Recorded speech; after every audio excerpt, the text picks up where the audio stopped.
Most people think smart gardeners just know more plant names or spend more money on fancy tools. But here's the truth, the difference between a struggling garden and a thriving one has almost nothing to do with either of those things. There are 7 specific habits that experienced gardeners quietly do, and nobody talks about them, because honestly, they seem too simple to matter. But they matter more than anything else. Stay with me till the end, because number 4 is the one that'll completely change how you look at your garden forever. Hey, welcome back to Earthly Gardening. If you're new here, so glad you found us. This is the place where we keep things real, practical, and easy on your wallet. Whether you've been gardening for years or you just turned your first patch of soil, this video was made for you.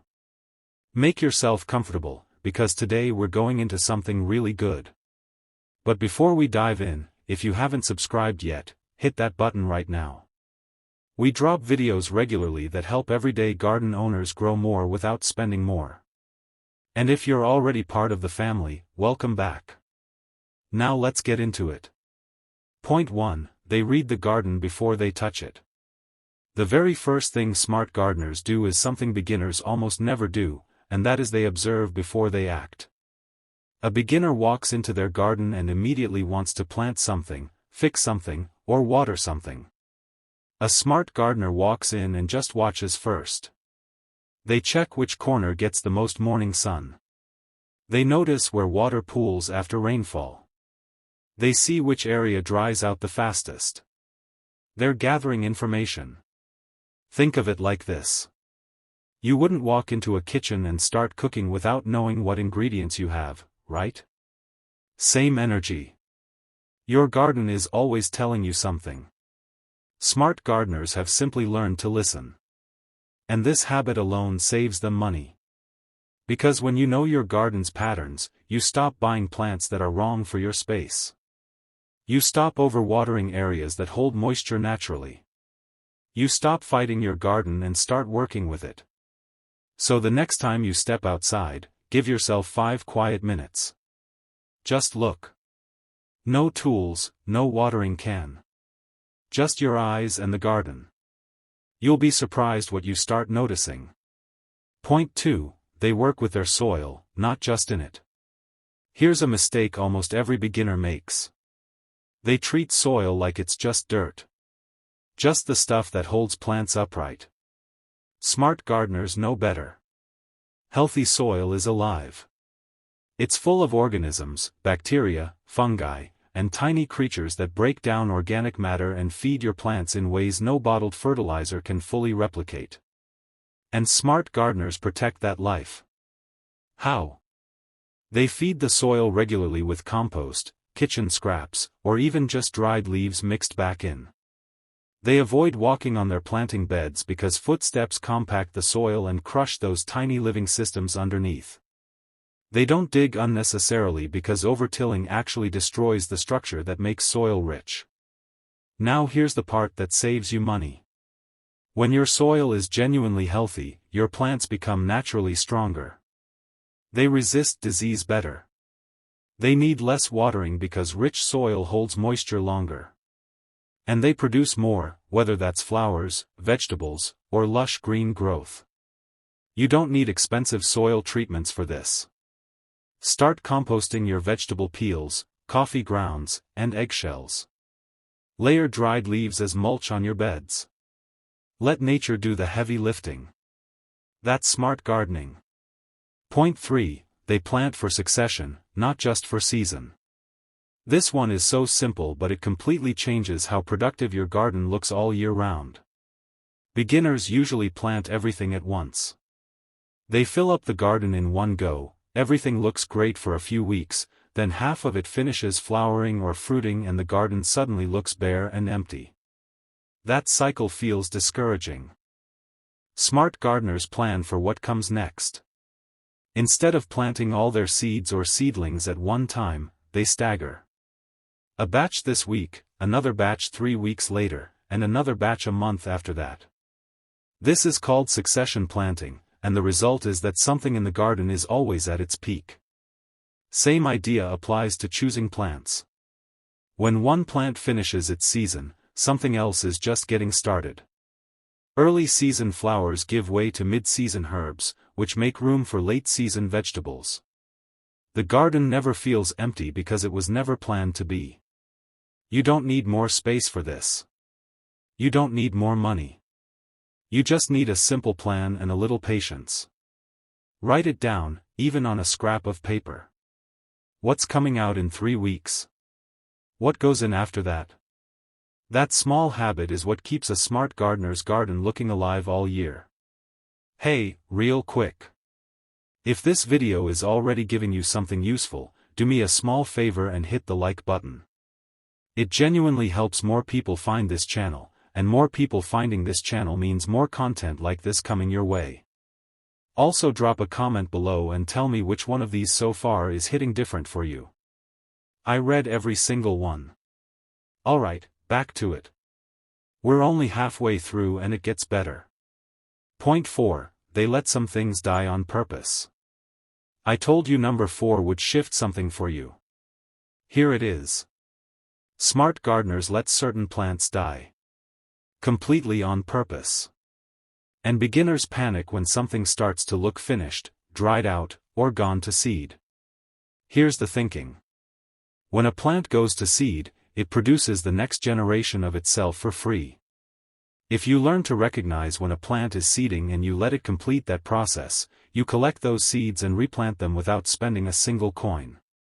Some gardeners have been growing from the same original seed stock for years. Beyond seeds, some plants that look dead are actually resting.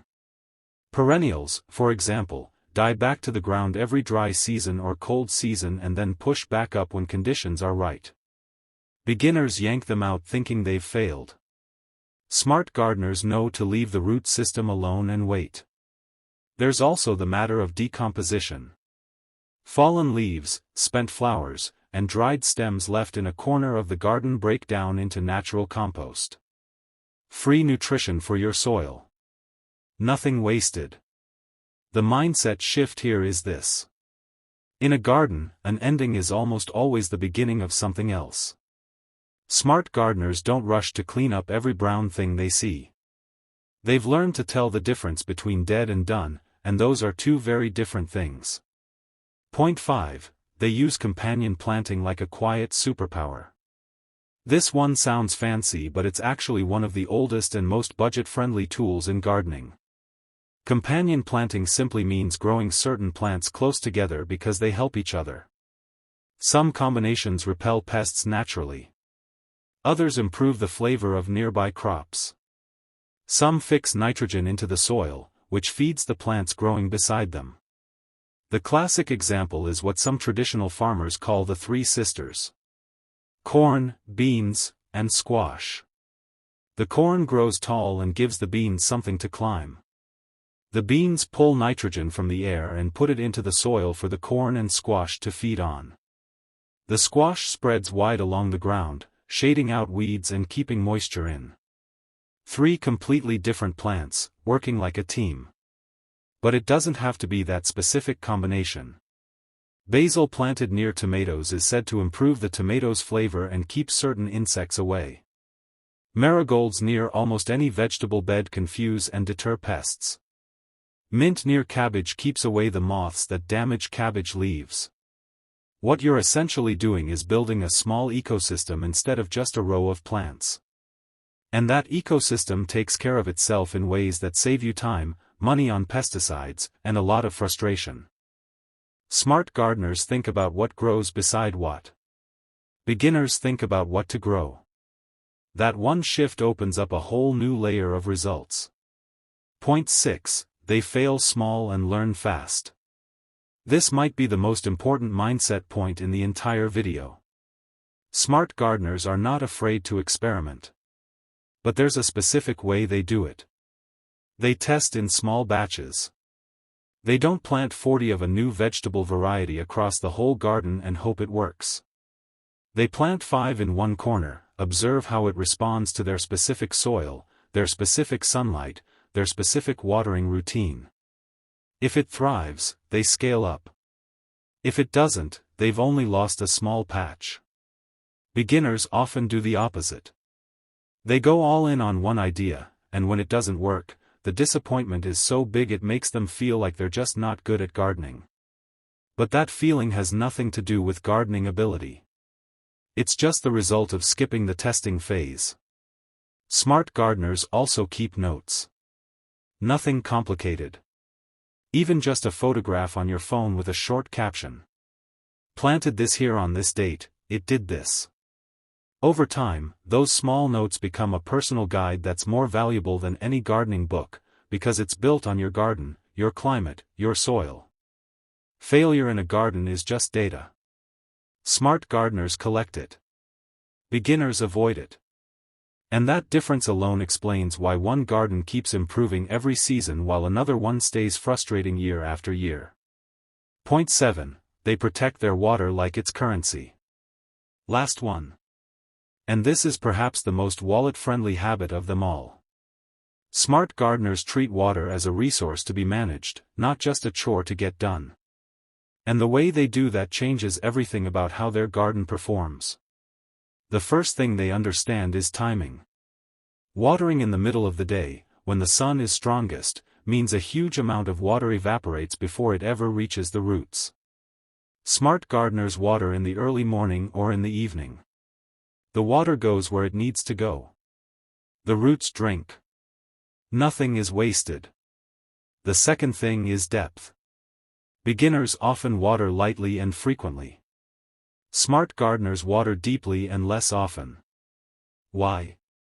Because shallow watering trains roots to stay near the surface where they're vulnerable to heat and drought.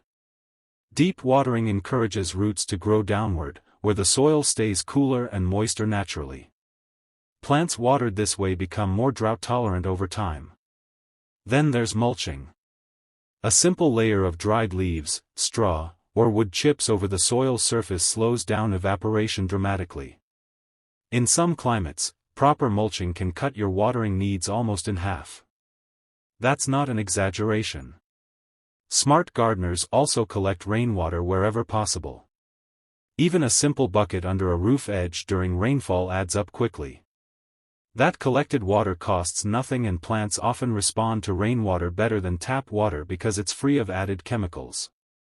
Water management is where smart gardening and financial savings overlap most clearly. When you stop wasting water, you stop wasting money. And your plants grow better in the process. That's a win on every side. So there you have it. 7 things smart gardeners do that most beginners simply haven't discovered yet. And not one of them requires a big budget. Not one of them requires years of experience. They just require a shift in how you see your garden and what you pay attention to. Start with just one. Pick the one that spoke to you most today and try it this week. Come back and tell me how it went in the comments because I genuinely want to know. If you found this video helpful, please give it a like. It takes 2 seconds and it means a lot more than you might think. And if you haven't subscribed yet, now is the perfect time. We're building something real here on Earthly Gardening, practical tips, honest advice, and a community of people who love growing things without breaking the bank.